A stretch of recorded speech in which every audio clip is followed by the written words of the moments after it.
After a long swim over Danziger Gap, the leading team has made it all the way here to checkpoint 19, and we have entered the fifth and final stage of this year's race. Thomas, what's happening now? Well, we're handling over the new maps, and as we know for now, we have just two teams left. Team number 6 has just entered checkpoint 19, the new maps, where we have checkpoint 20, 21, and then the lighthouse at Landsort. And what we see here when it comes to route choices, you can go from 19.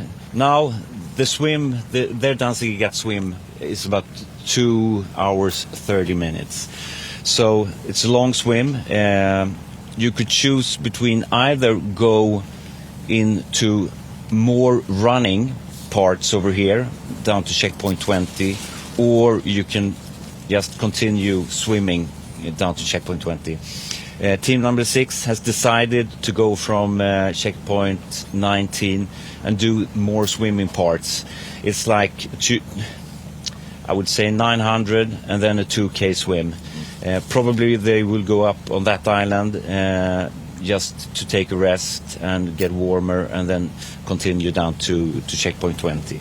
And then why do you think they're choosing this path? I mean, they have been swimming all the way over here already. Why are they not going over this island and down this? Now it's getting, as you can see, they look quite fresh, so to speak, but now it's really a survival mode, I would say. This will now come to a stage in the race. They have been racing for 48 hours, and they really need to take the best route in the conditions that they are now.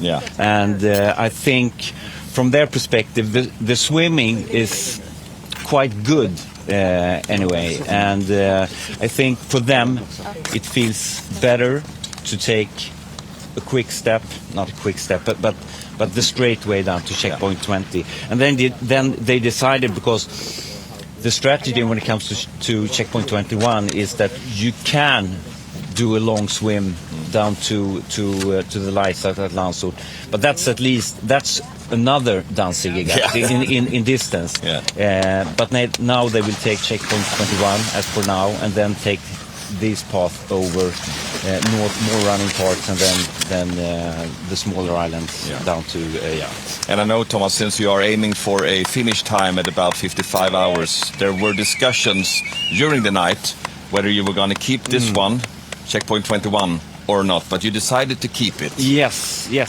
because during the night the teams were quite slow. The pace went down really dramatically, and we lost almost 1.5 hours due to our schedule.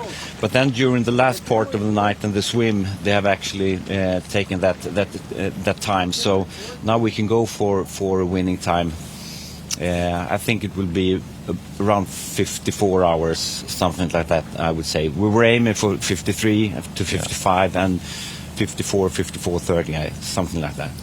So we got team 6 here aiming south, and we got the Australian team 1 somewhere over here right now. Exactly, because we had checkpoint 18 here, so you actually could decide taking two routes or two ways over Danziger Gap. You could take the northern part that team number 1 is taking, and you can take the southern part that team number 6 took. Team number 1, they're going from this island over there, and they plan to enter the water for their Danziger Gap at about 20 minutes past 6. And in your calculation, if the leading team, team 6, are going down here and then again running back around this way, and team number 1 comes here, goes all the way down here, and tries this way, how much quicker is this way compared to going back and around? I would say it could be an hour and a half in the right conditions. see now when it comes to the different time difference between the teams, I don't think that the team number 1 will gain something of taking that path. So now it's depending on their shape when it comes to swimming. If they decide to go for it or not, of course they could do that. We don't know, but this is also what's the drama, what's exciting here, because we don't know what will happen to team number 6.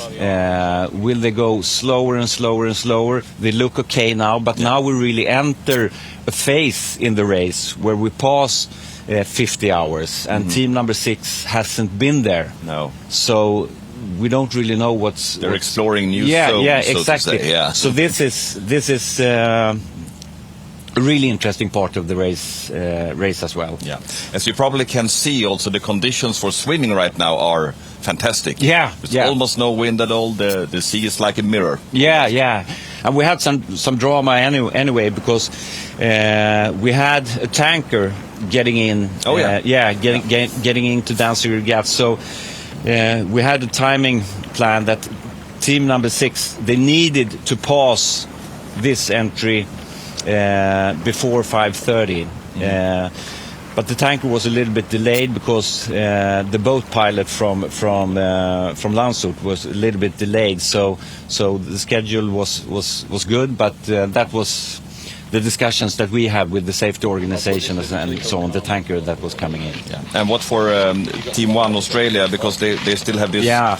And Nynäshamn is over here, and we got ferries, and we got big boats coming here. Yeah. As it looks now, they have a straight swim, okay. No problems at all, and no boats and tanks as it looks for now. So. Yeah. And Thomas, when you're looking at Team 6 now, what do you see? Do you say they haven't been really in a race this long before, aiming for some 55 hours maybe? What do you see in Australia, Team 1, and in Team 6, Sweden? When I look at both teams, if we can start with team number 1 here. Yeah. From my perspective, when I see them, this is exactly the way that they used to look at this stage. So I cannot see any problems or difficulties from their perspective at this time. And this is also what we discussed before, that team number 6 and team number 1, they are almost, or they are on another level. We have just 2 teams left, and that's also really interesting to see why is that, and what do they have. And then when we look at, here's the tanker. That's the tanker. Yeah, that's the tanker. We just had time to pass it. So when you look at Team 6, they look the way that they should or used to do. So they look okay. We talked about Christine, but you said that she looks a little bit bad, but that's the way she used to look, so to speak, even after 3, 4, 5 hours. So that's no problem. But now, as we said before, they're entering a dimension and a time that they haven't been before. No. So still everything can happen, and this is really what we want to see in the race as well, and this is what we really want to explore, the ultimate proof of human capacity. And this is the actual final part of this, that we will see what is happening. Yeah. So looking ahead, what time roughly are you expecting Team 6, if it is Team 6, we don't know that yet, but the first team to arrive in Landshut?